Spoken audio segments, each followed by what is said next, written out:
Hi, how are all of you? Thank you so much for having me. Thank you, Black Hat, for accepting this proposal so that we can have this discussion today. So without further ado, yes, we are going to talk about how communities can move forward after instances of sexual assault. And I know in the, is that clicking me or is that clicking you? It's my necklace. Welcome. Okay, so I'm the Wellness Program Director at Cornell University at the College of Veterinary Medicine. And so just as a general heads up, I just want folks to know that we are going to be discussing, of course, issues of sexual harassment, sexual assault, rape, and abuse.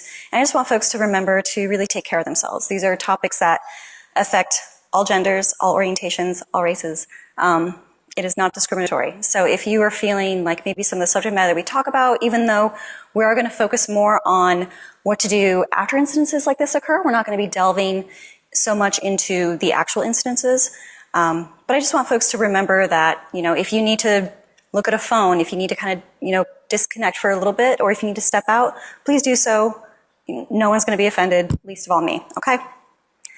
So our goal is by the end of this presentation, you will know how to support and respond to someone who lets you know that they've been sexually assaulted or that they've been harassed, how to respond when someone that you're close to has been accused, and then also some tools to take back to your communities, things that will kind of really get your creative juices going, really thinking about how are you defining your own unique community, whether that's an institution, an organization, whether that's online, whether that's a face-to-face community, social community, that how can your community really creatively and uniquely that fits your group move forward in how to address these issues. So for some basic definitions for everyone, so we're all on the same page, we all have to be defining it the same way for this conversation, right? Sexual harassment, employment decisions that, infect someone's hiring, firing, their promotions, awards, the result of submission or rejection of an unwelcome sexual conduct. And then for this, any activity that creates an intimidating, hostile, or offensive work environment for members of one sex, whether that's by a supervisor or by a coworker. And those activities don't have to only occur at work. It could be off-site, it could be on a work trip, it could be something that has occurred outside the office, but is impacting the work environment, okay? When it comes to sexual assault, there is kind of the general sexual assault umbrella that rape tends to fall under, but a lot of people just say sexual assault because it includes generally all non-consensual sexual contact. And so also involving this, a person cannot consent because of age, of course, if they're a minor. Disability, if they have intellectual disabilities, they're not able to consent, or if they're under the influence of drugs or alcohol. And of course, the list of all these sexual assault, by threatened physical force, coercion, intimidation, and pressure. And I'd also like to be clear, I know that these are a lot of words on these screens, but I just want to let folks know that when they told me that these would be all slides that would be released to all of you at the end of the day, I wanted to make sure that folks who didn't even get to show up would be able to refer to those slides and still know what we were talking about. So I apologize if the slides are a little wordy, but please use them as a reference. Please download them, refer to them. I wanted to make them as easy for you to refer back to, and also easy for someone who maybe didn't show up to be able to kind of glean some information. I want everyone to have this knowledge. And of course, rape being the non-consensual oral, anal, vaginal penetration of a person, of body parts or an object. A lot of folks don't know that it actually doesn't have to just be a body part. It can be an object as well. So this is actually a slide that has been it's a graph that's used by actually a lot of advocacy groups, and I think this really really well depicts the idea that there's levels, right? There's ways that violence just doesn't occur out of nowhere. Sexual violence never occurs out of nowhere. It is built and sustained on a lot of things, and some of them happen in much younger spaces. So I think if you can, you can't even see that. That's a shame. Okay. So as we see in the victimization section, the idea of boys will be boys, rape jokes, locker room talk.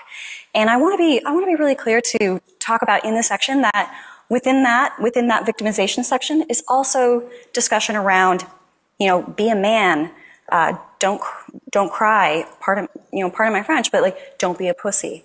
When we hear things like that growing up, these are all additional ideas of victimization that we hear of all genders, right? And then it goes up that victimization is entirely built and founded upon creating a power dynamic. It's about creating that so that as we go up further, the degradation, the removal of bodily autonomy, that power continues to widen and widen. And that's what sexual violence is about. It's about power. It's about control.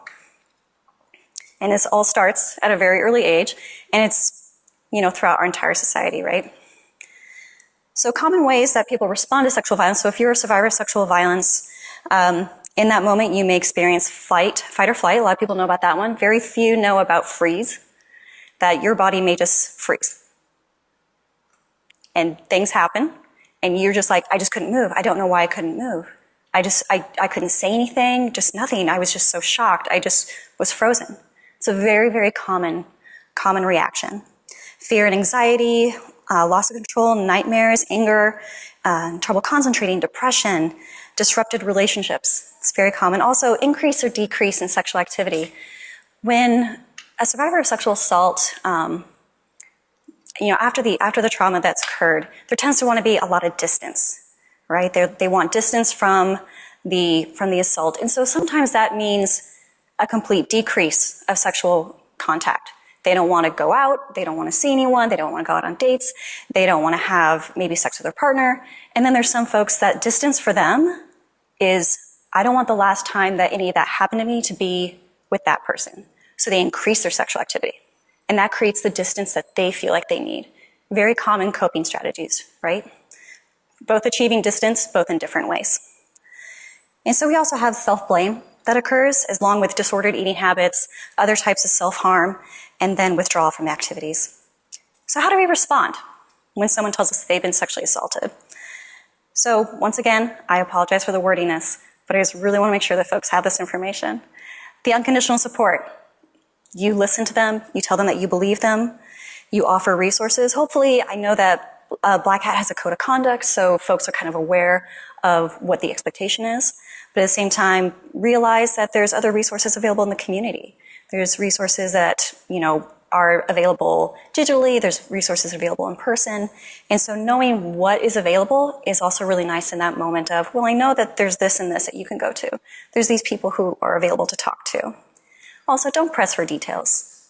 Just sit there, say that you're happy to listen, and let them tell you what they want to tell you when they are able to tell you. Avoid the whys. There's no point, and sometimes they tend to come across as very blaming, victim blaming. Well, why did you go over? Why did you have drinks with them? All that seems to denote that there was these ways to avoid that you spending time with someone, having a drink with them, which is perfectly normal, that you should have somehow known, oh, that's not normal. And that's not the case, right? And it doesn't change what happened. It doesn't take anything back. Don't tell them what to do. Challenge the statements that they say when they want to blame themselves. Be like, no, it's not your fault. I had one person who they had gotten, they were at a bar, they'd had a little too much to drink, and they decided that instead of driving their car home, they were going to get a taxi, and they were going to get a taxi home. And so they called the taxi, got in the car, and they get to their home, and the taxi driver sexually assaults them in the back of the car. And they spent the next day being, why did I call a taxi? I shouldn't call a taxi. I should have just walked home. Like, why did I do that? And it's like, well, no, you were drunk at a bar. You didn't want to drive drunk. Good choice. You got a taxi at the service that was supposed to drive you home. You did nothing wrong. So challenge those statements of self-blame when people feel like, oh, I should have known the unknowable, right? And if they seek medical attention, offer to accommodate them. If they want to go talk to HR, if they want to talk to an officer, offer to be there for them. The listen, validate, refer is a really easy way to remember this. Listen, validate, refer. Listen to them, say that you're here for them, validate that they have a right to be upset or sad or that they have a right to feel confused. Like, that's fine. And then refer to resources. So what does support sound like? It sounds like a lot of these words, right? I believe you. It's not your fault. You're not alone. I'm sorry that this happened to you. I'm here to listen. I'm here to help. Sometimes we just want the language to know what to say, right? We just want to know what we should say. So if you experience sexual harassment in this sense, you're not alone, one. I think that the Me Too movement has really shown that we are not alone in sexual harassment and sexual assault. And that, reaching out to a specialized advocate who knows particularly about sexual harassment. talking to folks in the community that you trust, reviewing your company, your community, or your organization's protocols and policies so that you're well-versed in the sense that you know your rights, right? Like that's what you want to know. You want to know your rights. You want to document everything. It's really difficult at times to think back 6 months or a year after things have been going on for so long to remember everything. So documenting everything helps you just not have to remember everything for yourself. And if it's safe to do so, consider approaching the person who you feel is harassing you. If it's safe to do so, consider reporting it. Organize. Organize is also another option for folks. If you already know other folks who have been experiencing the same similar harassment, going to HR together, showing that unity, showing that solidarity, that this isn't a one-off situation, that this is known by several people. And of course, always please take care of yourself if you're experiencing sexual harassment. As far as leadership goes, for leadership, I really think that there's ways that folks can really be more progressive and innovative about this. And I think that the tech industry, having a space where they are the forefront of so many things, not just domestically, but globally, is a really wonderful thing for us to be the leaders in innovation regarding how we handle sexual harassment. Adopting a clear stance, whether that's in a social online community that you have, or whether that's in a formal organization, have a clear stance.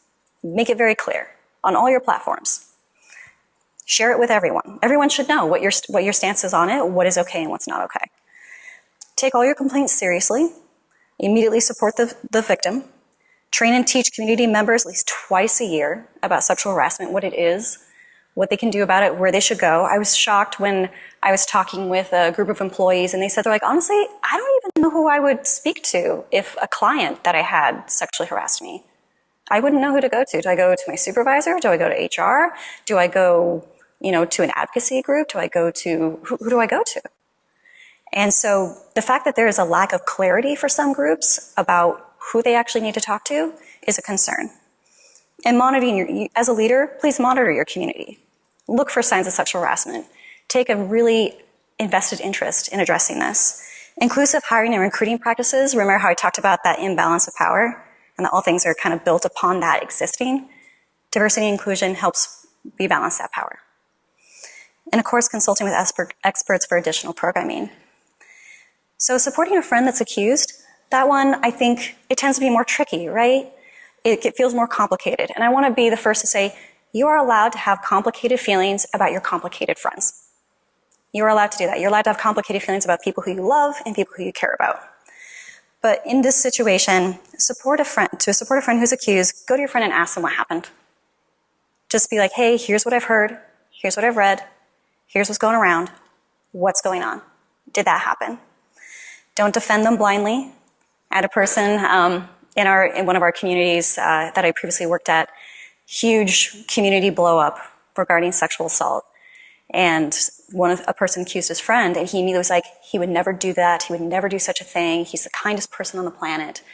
And got very vocal and very public about his defense of his friend. And later went to his friend and was like, can you believe this? Like, oh, and the friend, in the privacy of them together, the friend was like, no, man, I did that. I did that. And he just crumbled.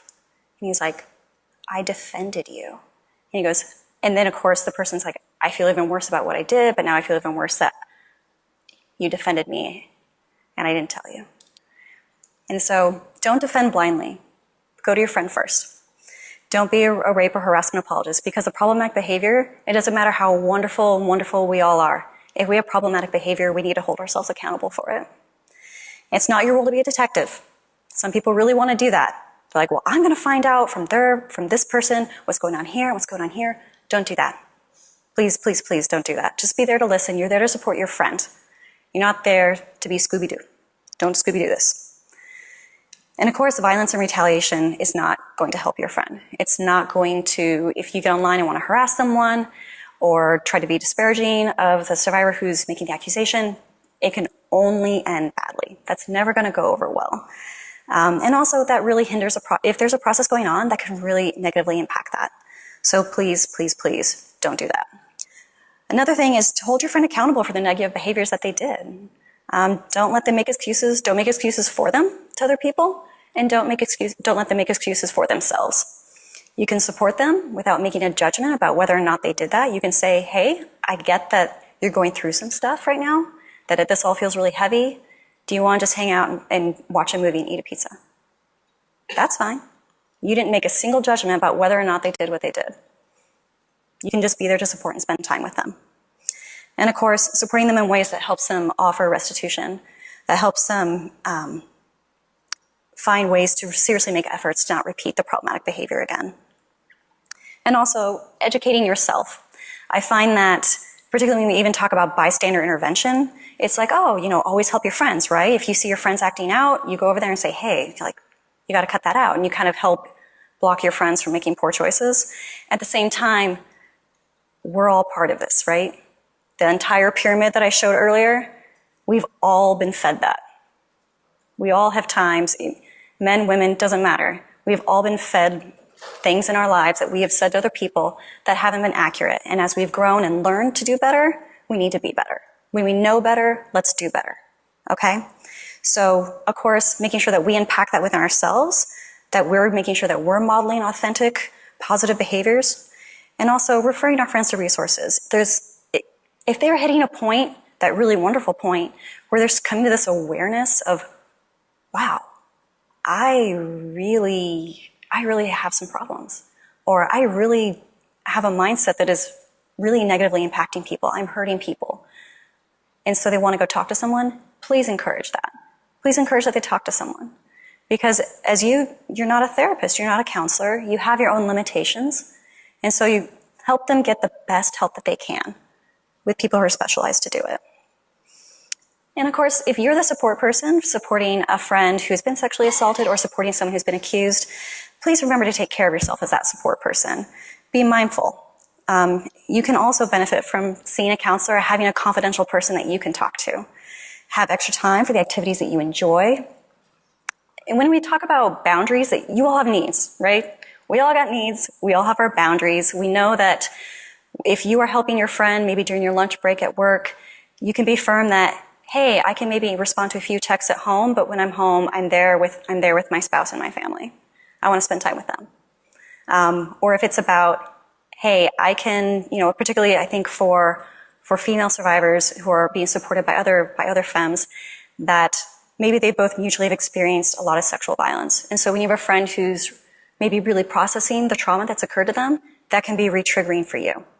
And so maybe a boundary is, I'm happy to sit with you and we can take your mind off things, or I can hug you when you're crying, but I don't feel like I'm not the person who can talk to you when you want to talk about what occurred, because it's hard for me.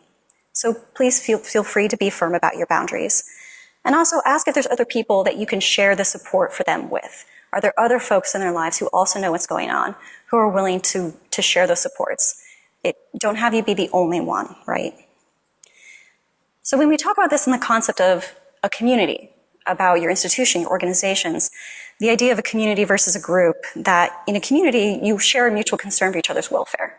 That's what a community is. You actually, for lack of a better way to put it, you give a shit about each other, right? You're not just here in the same space. You care about one another. As with a group, I love what Robert Putnam said. He's like, they root for the same team and they share some of the same interests, but they are unaware of each other's existence. Their ties, in short, are common symbols, common leaders, and perhaps common ideals, but not to one another. So when we talk about this, and I know that we are going to be pretty short on time, but there's another deep dive discussion tomorrow at 11 o'clock that if folks have more questions, I would love for you to show up for this. But the components of a strong community, your shared values, your membership identity, your moral prescriptions, and your insider understandings, and how all these things lead to the resilient community, which I want to get to community accountability. So we have our individual rights versus our community rights, right? My rights end where your safety begins. And that's where we see this community accountability. Things to consider when addressing violations in a community are the history of the individual. How have they done this multiple times? Is this the first time? The severity. Was this low level? Was this high level? The response from the individual when you approach them, do they say, I'm so sorry? Or do they say, no, what? You're crazy. Do they try to gaslight? And then the wishes of the individual or the individuals who experience that negative behavior, and then also equity. if you're dealing with multiple issues about this, how are we viewing this? Are we setting a criteria for equity? And of course, the individual accountability versus the community accountability. There's individual violence that occurs, and then there's systemic violence that has allowed individual violence to occur. So when we talk about that, I hope that folks can see this slide. If not, once again, you have access to this tomorrow. So it talks about, if I can find this one correctly, the bottom one, commit to ongoing development of all members, community, and the community itself to transform the political conditions that reinforce oppression in the workplace. So it's one of those things where is the environment already set up for this to occur? Is it only a matter of time? And for a lot of spaces, it is. They're like, we never had written down guidelines about this. We never had a code of conduct about this. And so they're like, okay, we need to tighten that up. We need to be more firm. We need to be more clear. And so the questions I want you all to think about when you're in your communities is, what are the core values that attract your members and keep your members? Do people show up because they're like, man, every year I know that basically they're bankrolling, my bachelor party in Vegas? Yes. Like, is that why people keep coming to certain things? What is your membership identity? Do people identify as folks who feel like they're a group, they feel like they're a community? How are they encouraged to be members? Who do you go to find members? Where do you get your members from? What communities are they coming from? Whom do you protect? Where does the money go? Always follow the money. Always follow the money. And what is intolerable? Is it clear in your communities what's tolerated and what's not tolerated? How is it communicated to members? What's tolerated and not tolerated? And what do your members share? And who do they share it with? Who do they respect, and how do they show respect to one another? And I know that had we had a little bit more time, we would have gone more deep into membership identity. But it's important for you to identify who is the member that you actually want in your community. And is that the member are those the members that you're getting? And then also, are those the members who are perpetrating this violence in your communities? So please be thoughtful when you are thinking about your strategic plan in your community building. And so also, do members know what to do when an incident occurs? Or is it an understood process that you could ask anyone in the community and everyone would be like, oh yeah, you go see so-and-so? Does everyone already know intrinsically what would happen and who they would go to? And what education or resources does your community need to increase prevention? Of course, we want to do prevention, education, and accountability. Those are the three things that folks really need to focus on: prevention, education, and accountability. And what types of individual and community accountability work at your community, and on what levels? So there's some accountability that's going to work for lower level things, mid-level issues, and then high-level issues. You may have a spectrum of accountability, which frankly I would recommend. So as we go about this, I really hope that folks can be thoughtful. And this, of course, is my last slide, so folks can have some questions if they would like to, but we can also go into the other room as well, since I know it is the end of the day, and we all want naps and food and booze. I do. So, of course, tomorrow, there's going to be an hour-long, a 50-minute discussion regarding this that we can go in a little bit deeper. We can talk more about the different justice approaches that people have had about this, whether that's in a social community or whether that's in an institution. But just for folks to realize that this is, once again, sexual violence is not discriminatory. It is unfortunately very much impacting everyone. Okay? So thank you so much for really considering this issue. Thank you so much for coming. If you have any additional questions, please feel free to talk to me afterwards. I think we're basically out of time. I have 1 minute, then I shall grandstand. Okay. I would just like to say, please, please, please think thoughtfully about your community. Number one, always center the survivor in the discussions. Always, always. They're the one that no matter what someone who's been accused is experiencing, they're feeling something the worst. Okay? So please, please, please center the survivor. Come up with a concrete thing that people can read, that people can understand. Make it known, make it clear, make it very open. The more open you make this topic, the much easier it is for male survivors to come forward, and male survivors rarely ever come forward. And we know that that happens a lot. It is not rare in the male community. We know this happens a lot in LGBTQ communities, trans communities. Everyone is affected by this. So please, be as open about it as you can. Be bold. This is a time for boldness. So please. But thank you so much for coming. I appreciate all your time.